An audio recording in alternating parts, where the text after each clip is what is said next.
Hello everyone, welcome to the dynamic study, and this is our 8th curiosity concept video. And in this video we discuss about the radiative forcing and global warming potential. So this is the very interesting topic and very commonly and well known, not by his name, not by radiative forcing and global warming name, but इसके जो अलग इसका जो name है वो आप समझ सकते हो एक तरीके से कि आप डेली अपनी कॉमन टॉक में या म्यूचुअल टॉक में कुछ भी, जैसे कहीं बारिश ज़्यादा होना या कम होना, या न्यूज़ में कुछ भी चीज़ आप फ्लक्चुएशन देखोगे वेदर के बारे में, वो क्लाइमेट से रिलेटेड होगा। तो एवरीवन हैज़ बीन अपना ज्ञान दे करके उसको रिलेट करता है कि हाँ इसके पीछे ग्लोबल वार्मिंग है या इसके पीछे क्लाइमेट चेंज है। और जब ग्लोबल वार्मिंग की बात होगी तो उसके पीछे ये कॉन्सेप्ट आएगा, global warming is just increasing the earth average surface temperature, only the average surface temperature. But उसके पीछे का फिर जो फिनोमेना आएगा कि हाँ इसके पीछे क्या है, तो उसके पीछे आपका ग्रीन हाउस गैस ही आएगा कि हाँ ग्रीन हाउस का जो गैसेस हैं वो कॉन्टीन्यूसली इंक्रीज़ हो रही हैं, उसकी वजह से ग्लोबल वार्मिंग हो रही है, ग्लोबल वार्मिंग की वजह से क्लाइमेट चेंज होगा। तो उसके भी पीछे जो ग्रीन हाउस गैस के पीछे का जो फिनोमेना होगा वो है आपका radiative forcing and global warming potential. आखिर क्यों गैसेस जो होती हैं extra amount of energy absorb करती हैं, अर्थ का एनर्जी बैलेंस क्यों डिस्टर्ब होता है, उसके पीछे क्या रीज़न है। तो that is a completely explain by radiative forcing and global warming potential. तो ये आपके लिए थोड़ा बहुत इंटरेस्टिंग होगा, अवेयरनेस के लिए होगा, और एक तरीके से ये इन्वायरमेंटल साइंस में रेडिएटिव फोर्सिंग से क्वेश्चन आते हैं पेपर में आपके। आप प्रीवियस ईयर के पेपर देखोगे तो उसमें पूछा गया है, ग्लोबल वार्मिंग पोटेंशियल से रिलेटेड भी काफ़ी क्वेश्चंस पूछे गए हैं। तो इसके पहले चलने से पहले मैं एक थोड़ा सा डिटेल देना चाहूँगा। अगर आप एनटीए एस्पायरेंट्स तो हैं ही, तो ऑब्वियस सी बात है आप एनटीए की साइट डेली विज़िट करते होंगे या एक दो दिन के अल्टरनेटिव डेज़ पे विज़िट करते होंगे। नहीं करते होंगे तो करना चाहिए आपको, you have to visit the site NTA. तो आप उसमें ये देखोगे कि अब एनटीए ने डेट फ्लक्चुएसन का जो है नेट का जो आपका बढ़ रहा था, चेंज हो रहा था, उसको पॉज कर दिया है।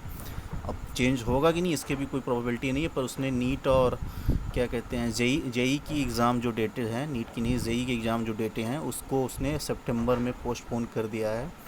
तो प्रोबेबिलिटी है कि आपका एग्ज़ाम हो सकता है, प्रोबेबिलिटी है नहीं हो सकता है। ये कॉन्सेप्ट आपके दिमाग में होना चाहिए। और आपको कुछ भी हो, लेकिन जैसा कोविड पैंडमिक का टाइम चल रहा है, आपको स्लोली अपनी स्टडीज़ को करते रहना चाहिए, इंक्रीज़ करते रहो धीरे धीरे, उसको पॉज मत करो, आप रिलैक्स मत हो जाया करो कि हाँ एग्ज़ाम ये रुक गया है तो आप भी रिलैक्स हो जाओ completely. This is your golden time to utilise your time.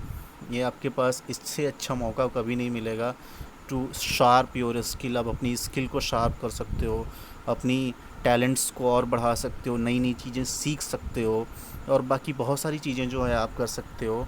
फ़िलहाल आपका अगर टारगेट एनटीए और जेआरएफ है तो इस पर आप फोकस करो कम्प्लीटली और आगे बढ़ते रहो।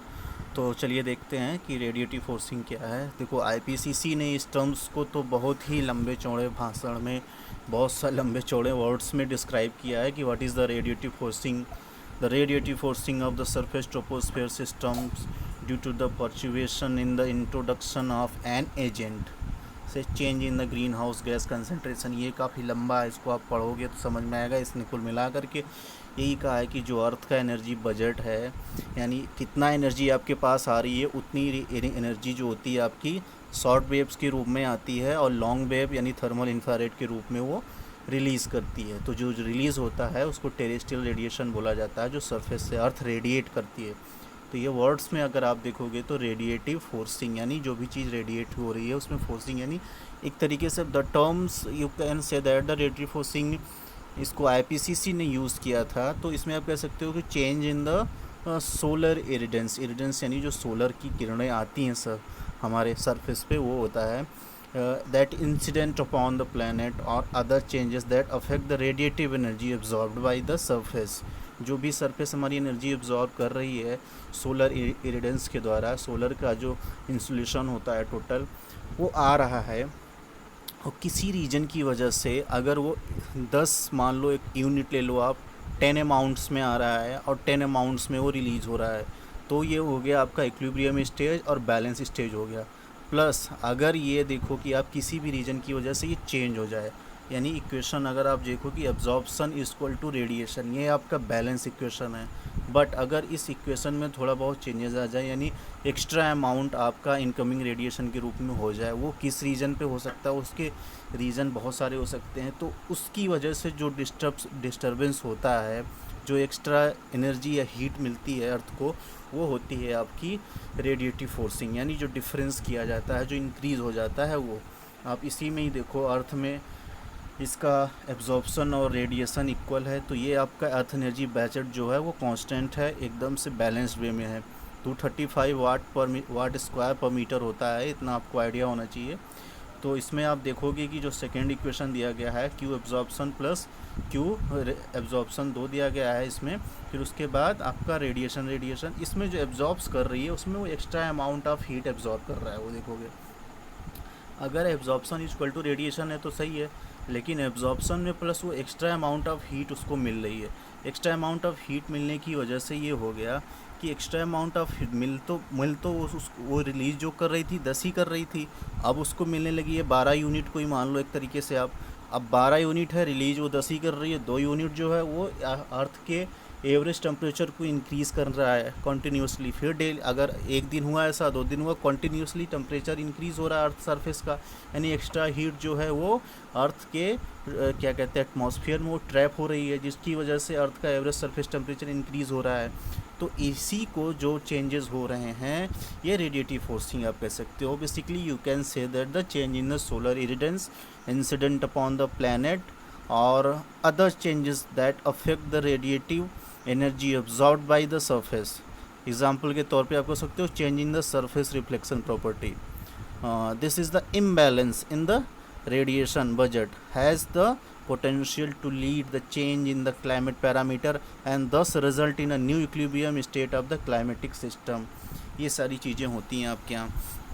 अब इसमें आप देखोगे कि ये जो आपका रेडिएटिव फोर्सिंग होती है ये 2 तरीके की होती है।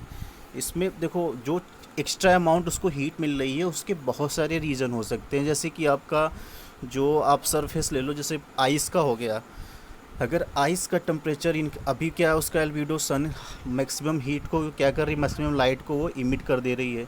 इमिट करने की वजह से क्या उसका ये हो जा रहा है कि जो हीट उसको मिल रही है वो कम्प्लीटली नहीं मिल पा रही है। लेकिन अगर वो मेल्ट हो जाएगी पूरी तरीके से, यानी कुछ भी अगर मेल्ट हो रहा है अमाउंट, तो वाटर क्या करेगा, हीट ज़्यादा एब्जॉर्ब करेगा, कि ऑब्वियस सी बात है। अब जब वाटर ज़्यादा हीट एब्जॉर्ब करेगा तो आसपास की बर्फ़ को और पिघलाएगा, यानी मैक्सिमम अमाउंट ऑफ हीट उसके पास ट्रैप होगी और वो मैक्सिमम आइस को मेल्ट करेगा। ये फिनोमिना होगा उसका। तो यानी ये होगा कि वो अगर आइस मेल्ट हो गई तो उसको एक्स्ट्रा अमाउंट ऑफ हीट वो एब्जॉर्ब करेगा। जब एक्स्ट्रा अमाउंट हीट एब्जॉर्ब करेगा लेकिन रिलीज़ वो उतना ही अमाउंट में कर रहा है टेरेस्ट्रियल रेडिएशन जो है। इसी तरीके से और भी सारे फैक्टर्स होते हैं आपके जो कि गवर्न करते हैं आपके रेडिएटिव फोर्सिंग में। देखो ये 2 तरीके की होती है, एक तो पॉजिटिव रेडिएटिव फोर्सिंग हो गई है आपकी, एक तो निगेटिव रेडिएटिव फोर्सिंग हो गई। देखो पॉजिटिव रेडिएटिव फोर्सिंग आप इसमें ही देखो, एक तरीके से आईपीसीसी की रिपोर्ट में अच्छे से एक्सप्लेन किया गया है कि कार्बन डाइऑक्साइड, देखिए आप कार्बन डाइऑक्साइड का जो 1.66 वाट पर मीटर स्क्वायर है, इसकी क्या कहते हैं रेडिएटिव फोर्सिंग जो पॉजिटिव में, इसका मतलब ये हो रहा है पॉजिटिव का कि अर्थ के पास ज़्यादा अमाउंट में एनर्जी आ रही है लेकिन रिलीज़ वो उतना नहीं कर रही है, जैसा मैंने आपको बताया कि ये पॉजिटिव होगी। निगेटिव में क्या होगा, अब पॉजिटिव में क्या होगा, पॉजिटिव में फिर अगर ऐसा हो रहा है तो ग्लोबल वार्मिंग होगा। अगर ये निगेटिव है यानी आ कम रही है और रिलीज़ ज़्यादा कर रही है तो वो हो जाएगा आपका ग्लोबल कूलिंग का फिनोमेना, जैसा कि आपका इसके साथ हो रहा है, सल्फ़र के साथ होता है सरफेस एल्पिडो में। इसमें लैंड यूज़ में आप देखोगे तो काफ़ी फिनोमेनाज होते हैं। अब यही चीज़ें हो गई, इसमें एक्सप्लेन किया गया अच्छे से रेडिएटिव फोर्सिंग इसमें कितनी है। मीथेन में आप नाइट्रस ऑक्साइड और हेलोकार्बन्स में भी देखेंगे, इसकी अप्रॉक्स 0.3 के करीब है। फिर उसके बाद आप ओजोन का देखोगे, इसकी दोनों ट्रोपोस्फियर में ये एज अ ग्लोबल वार्मिंग का रोल प्ले कर रहा है, यानी पॉजिटिव रेडिएटिव फोर्सिंग है इसकी। लेकिन स्ट्रेटोस्फियर में ये थोड़ा बहुत निगेटिव यानी निगेटिव रेडिएटिव फोर्सिंग शो कर रहा है। अभी स्ट्रेटोस्फियर फिर मेथेन हो गया, इसका पॉजिटिव है रेडिएटिव फोर्सिंग। फिर सरफेस एल्बिडो आपका ब्लैक कार्बन का हो जा रहा है, इसका ज़्यादातर जो हिस्सा है वो क्या है, निगेटिव रेडिएटिव फोर्सिंग में है।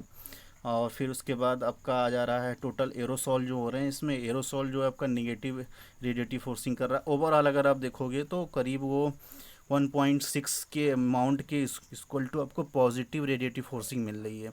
अगर आप सबसे नीचे देखो, टोटल नेट एंथ्रोपोजेनिक जो है आपका 1.6 वाट पर मीटर स्क्वायर के, यानी इतना अमाउंट आपको एक्स्ट्रा हीट जो मिल रही है। ये आईपीसीसी की असेसमेंट रिपोर्ट में था, 4th या 5th में ही था। तो इसकी वजह से टेम्परेचर इंक्रीज़ हो रहा है, उसके पीछे का फिनोमिना जो ये है। अब ग्लोबल वार्मिंग पोटेंशियल जो टर्म उसमें जो रोल प्ले करेगा, वो रोल प्ले होगा रेडिएटिव फोर्सिंग की वजह से। ग्लोबल वार्मिंग पोटेंशियल बेसिकली मैंने एक बार एक्सप्लेन भी कर चुका हूँ कि वो कैसा टर्म है। वो ये कार्बन डाइऑक्साइड को रेफरेंस मार कर कि हाँ ये कार्बन डाइऑक्साइड है, या अगर ये इतनी एब्जॉर्ब कर रहा है तो उतनी ही अमाउंट में अदर गैसेस कितनी हीट एब्जॉर्ब करेंगी। कार्बन डाइऑक्साइड को एक रेफरेंस वैल्यू मान करके वो ग्लोबल वार्मिंग पोटेंशियल को निकालते हैं। इसमें 3 फैक्टर जो हो गए। The first factor is the radiative forcing associated with the addition in the atmosphere and unit mass of the each green house gases. Second हो गया आपका इस्टीमेट करना mass ejected decay over time जो हो गया उसका। और फिर उसके बाद जो थर्ड है उसका, वो क्यूमुलेटिव रेडिएटिव फोर्सिंग है, नहीं उससे मिला जुला वो कम कंटिन्यूसली बढ़ता जाता है। ग्लोबल वार्मिंग पोटेंशियल उसी से रिलेटेड है, ज़्यादा कुछ है नहीं। ये इसका फार्मूला होता है, कभी पूछेगा नहीं, लेकिन मैंने ऐसे एक्सप्लेन करके आपको बता दिया है। इसमें फैक्टर्स कौन कौन से होते हैं, क्योंकि इसमें रेडिएटिव फोर्सिंग मैंने बताया, इस वजह से इस फार्मूले में रेडिएटिव फोर्सिंग का क्या रोल है, इस वजह से आप देखो कि global warming potential radiative forcing के डायरेक्टली प्रोपोर्शनल पे है। रेडिएटिव फोर्सिंग की इफ़िशियंसी जो है, आप अगर आप कार्बन डाइऑक्साइड के देखोगे तो इसमें इसका इनवर्सली रोल है, थोड़ा इंटीग्रेशन फॉर्म में है, ये फ्रैक्शन होता है इसका।